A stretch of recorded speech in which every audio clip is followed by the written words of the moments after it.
South Indian চলচ্চিত্রের অভিনেতা আল্লু অর্জুন বর্তমানে তার নতুন চলচ্চিত্র A22 এর শুটিংয়ের কাজ শেষ করেছে প্রথম লটের। মূলত বর্তমানে তারা মুম্বাইতে চলচ্চিত্রের শুটিংয়ের কাজ করছিলেন। যদিও একটানা প্রায় 50 দিনের মতো এই চলচ্চিত্রের শুটিংয়ের কাজ করেছে এই অভিনেতা, তাই তো বলাই বাহুল্য যে বর্তমানে মুম্বাইয়ের অংশে শুটিংয়ের কাজ সম্পূর্ণ শেষ। ঠিক এজন্য আপাতত সকল কলাকৌশলীর অপেক্ষায় রয়েছে চলচ্চিত্রের দ্বিতীয় লটের শুটিংয়ের কাজ শুরু করার জন্য। যদিও চলচ্চিত্রের দ্বিতীয় লটের শুটিংয়ের কাজটি শুরু হবে অক্টোবর মাস থেকে। মূলত এবার দেশের বাইরে অর্থাৎ আবু দুবাইতে চলচ্চিত্রের শুটিংয়ের কাজ করার পরিকল্পনা রয়েছে চলচ্চিত্রের নির্মাতা অ্যাটলি কুমারের। যাই হোক, এখানে অবশ্য বেশ কয়েকটা দিন চলচ্চিত্রের শুটিংয়ের কাজ চলবে। পাশাপাশি অবশ্য চলচ্চিত্রের গুরুত্বপূর্ণ অংশের শুটিংয়ের কাজ করা হবে।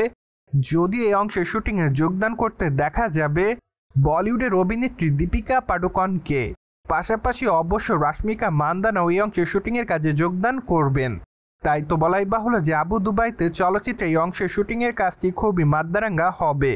কেননা চলচ্চিত্রের বড় বড় কলাকৌশলের একসঙ্গে চলচ্চিত্রের শুটিং সেটেই থাকবে, যার প্রেক্ষাপটে এইটুকু অনুমান করা যাচ্ছে বর্তমানে চলচ্চিত্রের সবথেকে গুরুত্বপূর্ণ অংশের শুটিংয়ের কাজটি করা হবে এখানে।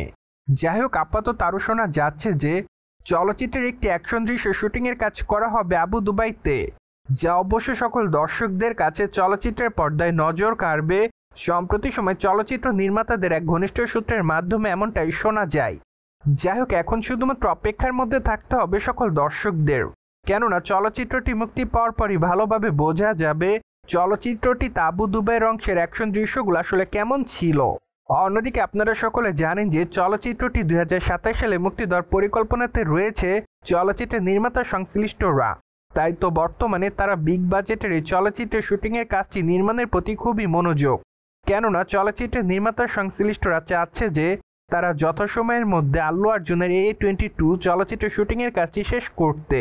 পাশাপাশি চলচ্চিত্রের পর্দায় ব্যাপক পরিমাণ VFX এবং CGI ব্যবহার থাকবে। তাই তো চলচ্চিত্রের নির্মাণের কাজ শেষ করার পরও চলচ্চিত্রের এডিটিংয়ের পেছনে ব্যাপক পরিমাণ সময় ব্যয় করতে চায় চলচ্চিত্রের নির্মাতারা, কেননা তাদের যেহেতু পরিকল্পনাটি রয়েছে চলচ্চিত্রটি ইন্টারন্যাশনালভাবে গোটা বিশ্বে মুক্তি দেওয়ার। তাই তো তারা চাচ্ছে চলচ্চিত্রের পর্দায় মানসম্মত VFX রাখতে। ঠিক এজন্য তাদের সময়েরও দরকার।